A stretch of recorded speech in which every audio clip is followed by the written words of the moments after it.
Happy Friday. Welcome to another episode of Murder, Mysteries, and More. My name is Kaylee. My name is Desi. Today we will be uncovering the dark truth of the Camp Scott Girl Scout murders. Before we get into this case, we always encourage those who have useful information to any unsolved case, please report it to your local police and sheriff department.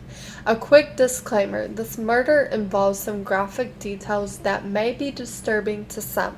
If you cannot handle these graphic details, please leave now. June of 1977 in Bays County, Oklahoma, a group of Girl Scout members were ecstatic about summer camp. The camp name was Camp Scott. Camp Scott was founded in 1928. This camp spanned over 400 acres, and campers could stay in 10 separate units overnight. This camp was considered huge as it held over 140 campers and 30 different staff members. The younger Girl Scouts would stay at Cookie Trail. No one suspected anything would happen, considering the fact that the camp had been founded for over 50 years at the time. Not a single incident had happened by this time. The summer camp trip was supposed to last 2 weeks. Today we will be discussing the murders of 3 little girls. Their names are Lori Farmer, Michelle Guss, and Doris Milner. Lori was 8, Michelle was 9, and Doris was 10. Michelle Guss's mom said Michelle gave her a kiss goodbye and told her how much she would miss her. Gus's mom told her that she would have lots of fun at camp and meet a bunch of new friends. Doris Milner lived with her mother and 5-year-old sister. Milner was an honor roll student and she won many academic awards. Although Milner was excited to meet new friends, she was scared to go. However, Milner's mom encouraged her to go have fun. The strangest thing that happened between Milner's mother and her little sister. After Milner had left, her little sister asked her mom what happens to people when they die. After Milner's mother explained to her sister in the best way possible that a 5-year-old could understand, her sister says, "Yeah, but Mommy, everyone is going to die tomorrow." 8-year-old Lori Farmer was the oldest of 5 siblings. She was very helpful with her siblings. She loved both her parents very much. Farmer was so smart she was able to skip a grade. Farmer's mother encouraged her to go to Camp Scott.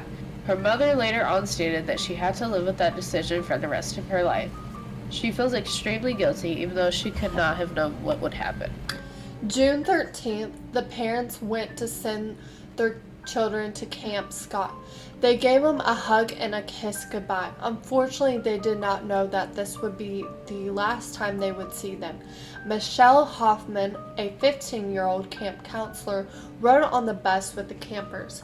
Hoffman made sure every little girl felt comfortable. Once the bus had stopped, everyone got off and was well on their way to find their tent area.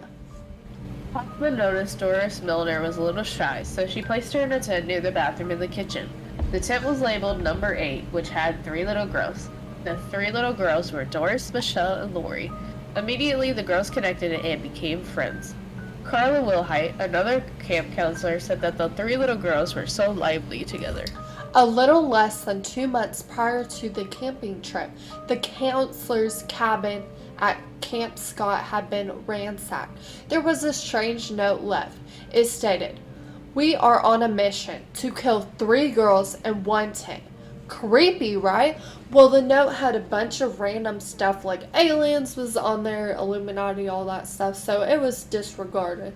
Now let's fast forward back to the first night at the camp with the 3 little girls, Lori, Doris, and Michelle. That night, the girls went to dinner and then sung songs around the campfire. The counselors heard thunder. They decided it would be in their best interest to send the girls back to their tents. 7 p.m., the thunderstorm approached. The girls pulled out their flashlights, pencils, and paper, beginning to write to their family. The saddest part was Doris wrote to her family that she hated camp and wanted to go home. Eventually, it gets really quiet and everyone falls asleep. The next morning, a camp counselor at 6 a.m. on her way to the showers found what looked like a sleeping bag in a bush. She went to check it out and found the lifeless body of Doris Milner. Milner's body had bruises and half of her clothes were off. Immediately, the counselor notified others and called 911. The counselors decided for safety purposes to gather all the other girl campers. They sent them to a building to play games to distract them so they wouldn't be disturbed by the dead body. Multiple officers showed up to the scene and started investigating. The cops discovered 2 additional bodies, Lori Farmer and Michelle Guss. Later on in the investigation, it was revealed that Lori Farmer and Michelle Guss were beaten to death, and Doris Milner was strangled to death. It was clear 2 of the girls had been raped. However, authorities did not release all the details, so we do not know which of the girls were raped. Several campers and counselors stated that they heard strange noises that night. At 1:30 a.m., it was noted that people heard weird sexual noises. A new counselor heard a scream from one of the girls, but she did not see anything. She told the girls in the tent to hush and didn't think too much of it. At 2 a.m., a camper girl in another tent woke up saying a man had shined a light in her face. At 3 a.m., a camper girl said she heard a little girl screaming, "Mama, Mama." That next morning, authorities called all the parents, letting them know there was an emergency, stated that a couple of the girls had been hurt. Search dogs found a flashlight with a fingerprint on the ground, a bloody footprint that belonged to a male 9.5-foot shoe, and blood all over the tent. Police began a massive manhunt to find the man who murdered and raped these little girls. Officers finally sent the kids back to their parents. Unfortunately, 3 of the parents were left standing without their kids. Police had a severe lack of evidence and realized that during this time, there was a convict who had escaped and been on the run for a while. This man was also convicted because of raping and attempting to murder 2 women. His name was Jean Leroy Hart. Police had suspected him because of his history. 10 months after their murders, there was a tip that led authorities to a cabin. It was located in Cherokee County, Oklahoma. They went to the cabin and sure enough, Gene was there, so they arrested him. He was tried in 1978, but an attorney had found him not guilty. To this day, we do not know who raped and murdered these little girls. We hope they get the justice they deserve and only wish the best for their family. Here are some questions. A note was left behind about 2 months before the campers went to Camp Scott for the 50th anniversary. On that note, it stated, "We are on a mission to kill 3 little girls in 1 tent."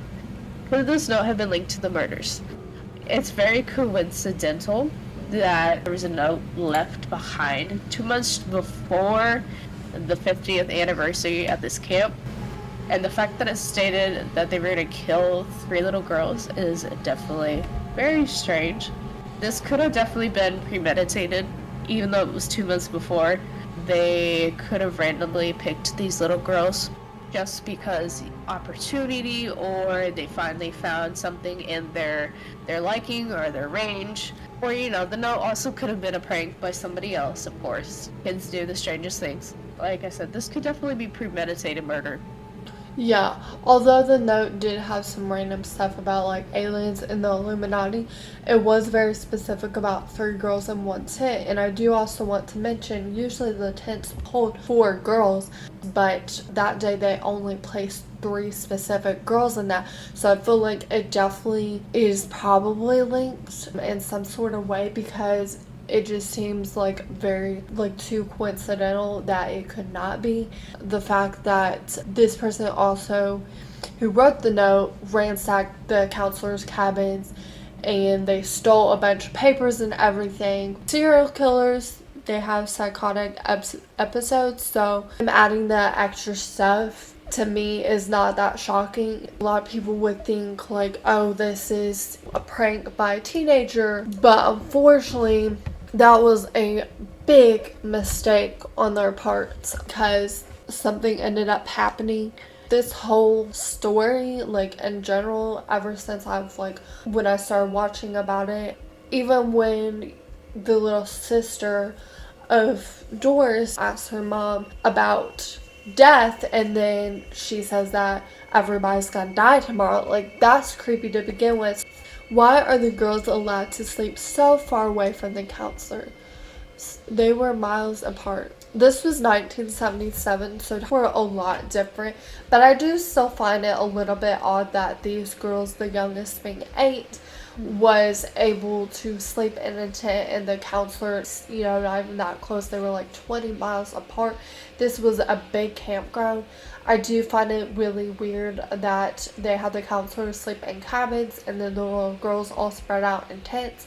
I feel like that definitely was not set up in the best possible way, but this was the 70s, so things were definitely like different back then. This is Oklahoma, and there had never been an incident prior, so you wouldn't think anybody would go out in the Midwest and go and murder these little girls, but clearly crime can happen anywhere. It's just that the times were different. Yeah, I feel like back then, not so much murder and crime and all that stuff weren't as common, but I feel like maybe they were a lot kind of looser back then with a lot of things, and they didn't think about the fact that, this child could randomly get snatched up, or somebody could come out the woods and murder somebody. There's just things that they didn't think about a lot in the 70s that we do now, just because the crime rate has gone up quite a bit everywhere since the 70s. People have been going missing more and more each year. People getting murdered more and more each year. And in the 70s, it was kind of just starting to pick up more and more. It wasn't at that peak like when we got to like the 90s and the 2000s and et cetera, et cetera. And especially at camps and all that stuff, they didn't think about that a lot. They just shoved everybody in a tent, put the counselors in buildings, and that was that. The counselors heard multiple strange noises at night, including a girl scream in the direction of tent 8. Why did the counselors brush it off? They did not even walk over to check on the girls in the tent. The counselors probably just chalked it up to them playing or being up and doing stuff that they probably shouldn't have been doing at night, so they just kind of brushed it off and thought it was just normal girly stuff that was happening in tents.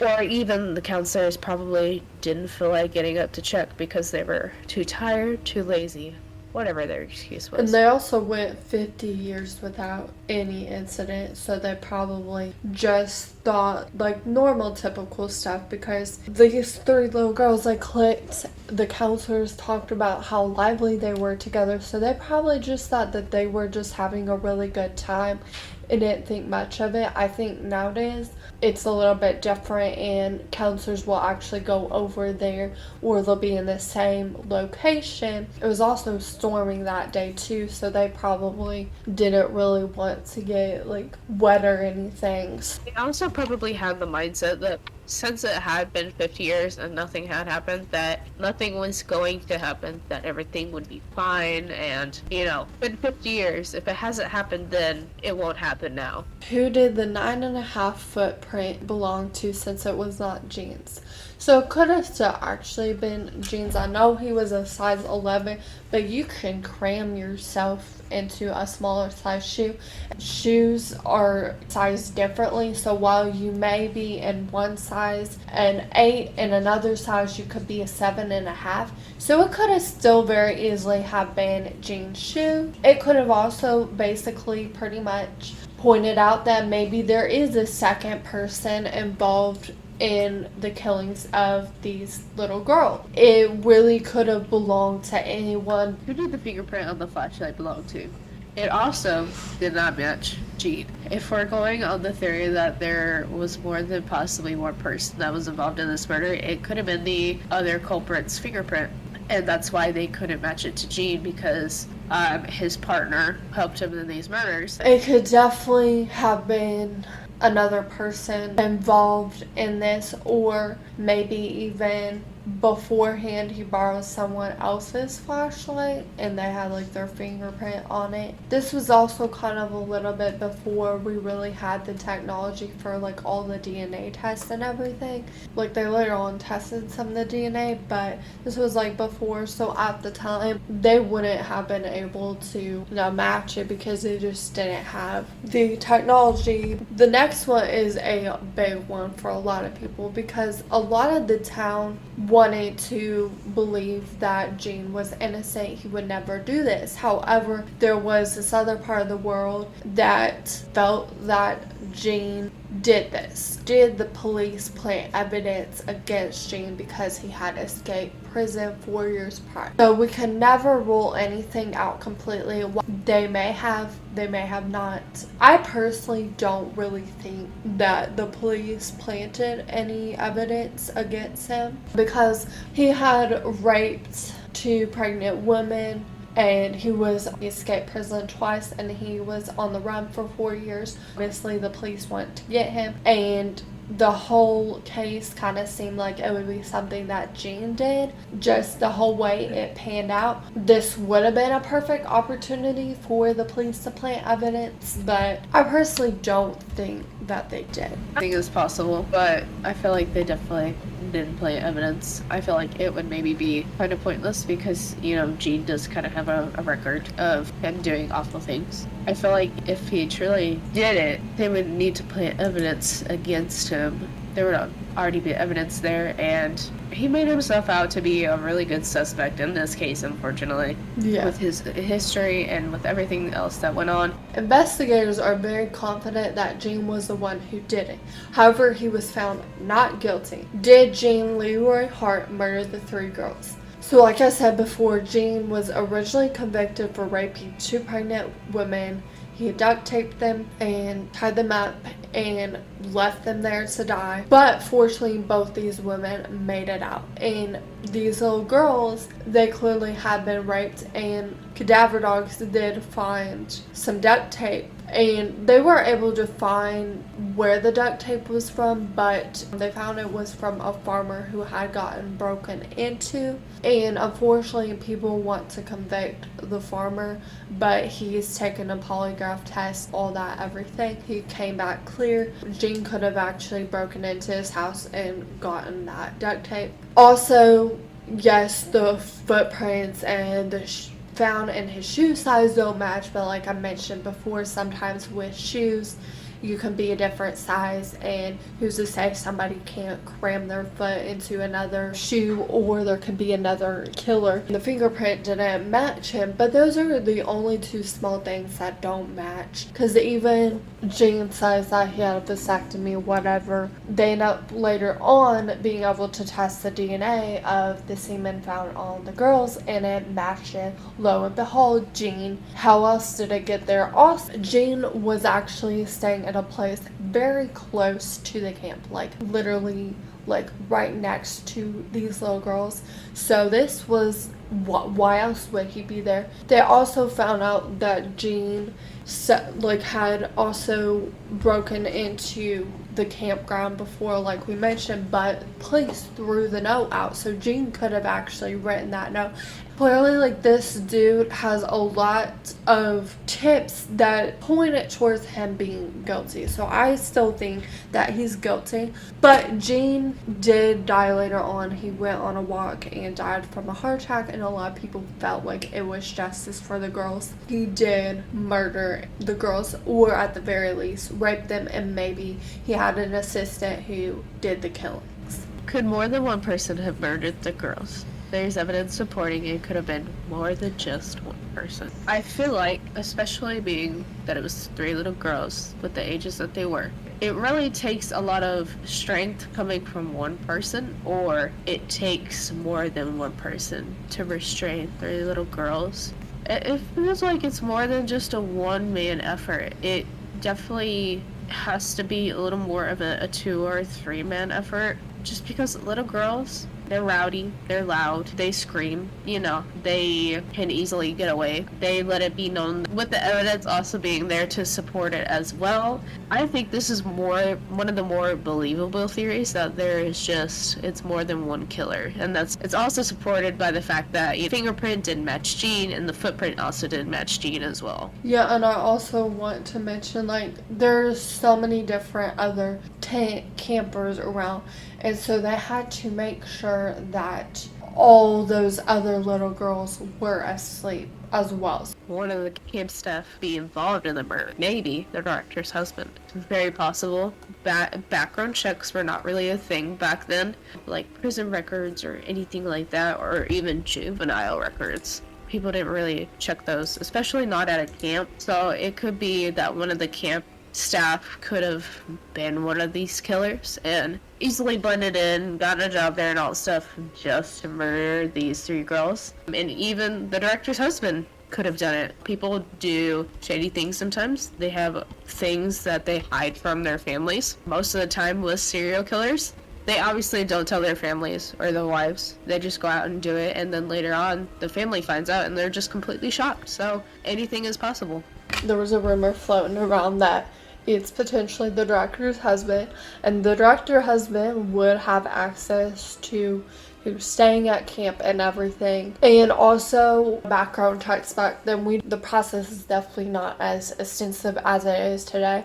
Today, I know to work anywhere with kids, a lot of times you have to get your CPR certifications, you have to have like a background check, you have to do multiple interviews, everything. You cannot be convicted of anything. It's just a very extensive process. You a lot of times even have to go through college, even for like some preschools. Back then with this, we don't really know what kind of the process of the background checks were back then. So definitely somebody could have easily slipped through, and because they're a staff member, a lot of people wouldn't have suspected them and they could have easily gotten away with it. Also in this store, I don't know if anywhere it is mentioned, but there is no like mention of any sort of like security on the campgrounds, and I know a lot of campgrounds nowadays have security and stuff as well, so it would have been very easy for someone to get in. This was also over 400 acres, so you would have had to have a lot of security to keep that place in lockdown. Could these murders have been prevented? I think back then maybe not, but I think in today's day definitely, because back then it was just different. There wasn't extensive background checks. People didn't take note threats as seriously. They thought that it was probably just some teenager. Had they taken the note more seriously, then they could have found the killer. Had the campers stayed in a location much closer to the counselors, they would have been much safer, and the counselors would have been able to potentially have stopped somebody from raping and killing these little girls, because they would have been in closer distance and they would have been able to walk right over to their tent, and then they would have saw something's wrong, call the police. I think parents would be more aware, and was not very common for kids back then to have a cell phone. I remember when I went to camp, my parents made sure I had a cell phone, and I was 12 years old, but during this time, kids didn't have cell phones. They're not able to call 911 for help. Regardless, the killer could have still definitely attempted and could have still done these horrible things and gotten away with it. However, they probably would have been caught in today's age because of the amount of advanced technology and how quickly the police are able to act and everything in today's age, and how aware they are about sexual assault and rape, because definitely in the 70s there was still not a whole lot of awareness towards rape victims. Why did the killer choose these 3 specific camper girls? It could have also been tied due to the ages and how kind of spread out they were in age. It also could have just been an opportunity kill for them. The fact that they were the only 3 girls in a single tent, whereas all the other tents had 4 girls. And the fact that in the note as well, they specifically said they were going to kill 3 little girls, matched obviously what happened in this case. There's a lot of reasons why the killer could have chose these 3 specific girls. Personally, I feel like it definitely wasn't just an opportunity kill. I feel like they might have done a little bit of maybe stalking, whether it was at the camp or something like that. and specifically chose these girls. Yeah, and something I want to mention as well is all three of these little girls were very shy compared to a lot of the other girls. And so these girls, they probably were one of the few girls that would have been quite, shut up, and they would have been able to rape them, and it's horrible. Also, like you said, that the killer probably did stalking. It is clear in the note the counselor's cabin was ransacked, so somebody was clearly looking at names and everything. I don't know how big this town in Oklahoma is, but I know like they're definitely like a lot smaller towns, so they probably knew the parents or something and have been stalking these girls for a while. Who do we believe was involved in the horrible killings of these little girls? I believe Jean did it. I know that there is some stuff that is a little bit questionable, but there is a lot of evidence pointing it towards him. How are you going to make up, oh, your semen was found on one of the little girls' bodies? You can't make that shit up. When the two pregnant women rape victims, the victims that he had raped, had said they knew that Jean had done this to those girls. And I don't think they would make that shit up. And I think that they were opening their mouths because themselves were in that same situation. But they were fortunate enough to make it out alive. These three girls were not. So they wanted justice to be served for these three little girls. That is another key part in convicting him. The fact that he was super close, and if police did not throw away that note and they didn't disregard it, they might have been able to pick up fingerprints from that note and link it up to Jean. Now, the biggest question still is there a second killer involved in it? But I think clearly we can all agree that Jean had a big involvement in the killings of the three little girls. Yeah, I definitely believe he was involved in some way or another with these little girls, because you don't just find your semen on little girls if you're guilty, obviously. I definitely believe he was involved, whether he had a partner or not, or a couple of partners. Unfortunately, we'll never know. But Jean is definitely guilty of something. Like a lot of people said that whenever Jean had that heart attack, they felt like that was finally justice served. I think this is definitely a lesson for parents when your kids go to camp. Please give them a cell phone. Please check out the area and everything. If you're not comfortable with it, do not send your kids. Obviously, teach your kids some situational awareness, because I would hate for this kind of situation to happen again. Thank you for watching another episode of Murders, Mysteries, and More. Remember to always keep your eyes open, because you never know when someone's creeping.